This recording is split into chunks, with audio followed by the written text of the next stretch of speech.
Welcome to Sai Swarna's kitchen. Sai Swarna's கிச்சனில் இன்றைக்கி நம்ம பூசணிக்காய் சாம்பார் எப்படி பண்ணுறதுன்னு பார்க்கலாம். பூசணிக்காய் சாம்பாருக்கு பருப்பில் நல்லா தண்ணியை ஊற்றி மஞ்சப்பொடி நிறைய போட்டு நம்ம பருப்பை வேக விட்டுக்கலாம். மஞ்சப்பொடி சேர்க்குறது நம்ம லிவரை சுத்தம் பண்ணோம் அப்படின்னு சொல்கிறாங்க. மஞ்சப்பொடி நிறைய போட்டு நம்ம வேக விட்டுக்கலாம். வாங்க, ஒரு நெல்லிக்காய் அளவு புளியை கொஞ்சம் தண்ணியில் ஊற போட்டு வச்சுட்டேன். ஒரு சட்டியில் கொஞ்சமாக தண்ணி எடுத்து மண் சட்டியில் சாம்பார் வச்சா வாசனையாக இருக்குன்னு சொல்கிறாங்க. மண் சட்டியில் சாம்பார் வைக்க போகிறேன் இன்றைக்கி. மண் சட்டியில் கொஞ்சமாக தண்ணி எடுத்து இதில் நம்ம தண்ணி கொதி வந்ததும் பூசணிக்காயை போட்டு நல்லா வேக வச்சு எடுத்து வச்சுக்கலாம்.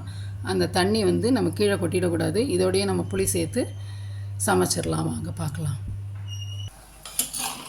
பூசணிக்காய் நல்லா வெந்தெடுத்து இப்போ இதில் புளி சாம்பார் பொடி போட்டு கொதிக்க விடணும்.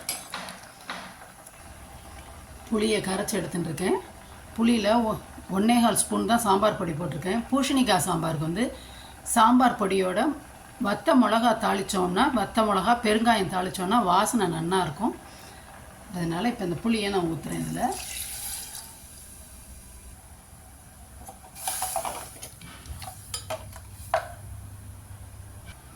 இந்த பூசணிக்காய் சாம்பார் ரெடி ஆகிறதுக்குள்ளே நம்ம முருங்கைக்காய் கிரேவியை பண்ணிடலாம்.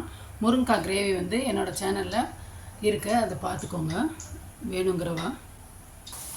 புளி பச்சை வாசனை போயிடுத்து. நம்ம கரைச்சி வச்சுருந்தோம் பருப்பை, நம்ம வேக வச்சு கரைச்சி எடுத்து வச்சுருந்தோம் இல்லையா, அந்த பருப்பை அதில் சேர்த்துடலாம்.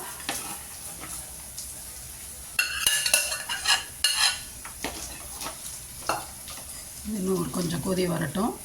இதுக்குள்ளே கருவேப்பிலையும் நம்ம சேர்த்துக்கலாம். கருவேப்பிலை சேர்த்துட்டா வாசனை ஜாஸ்தியாக இருக்கும், நல்லாயிருக்கும். நம்ம பூசணிக்காய் சாம்பாருக்கு இப்போ தாளித்ததை வச்சு போட போகிறேன். அதாவது கடுகு, உளுத்தம்பருப்பு, மிளகா வத்தல் கொஞ்சம் கூடுதலாக எடுத்துக்கணும். சாம்பார் பொடி கம்மியாக போட்டு சாம்பாருக்கு தாளித்து வச்சுருக்கேன். இது எப்படின்னா கடுகு, உளுத்தம்பருப்பு, மிளகா வத்தல், ஏன்னா மிளகா பொடி கம்மியாக போட்டிருக்கோம். ஒரு 5 மிளகா வத்தல் எடுத்து வச்சுருக்கேன். 5 மிளகா வத்தல். அப்புறம் ரியா பெருங்காய பொடி போட்டிருக்கேன். இந்த புதுசாக வந்திருக்கு ரியா பெருங்காய பொடி. பார்த்தேன், வாசனை ரொம்ப நல்லா தான் இருந்தது. அதனால் ரியா பெருங்காய பொடி வாங்கி அதையும் போட்டுருக்கேன். சாம்பார் ரெடி.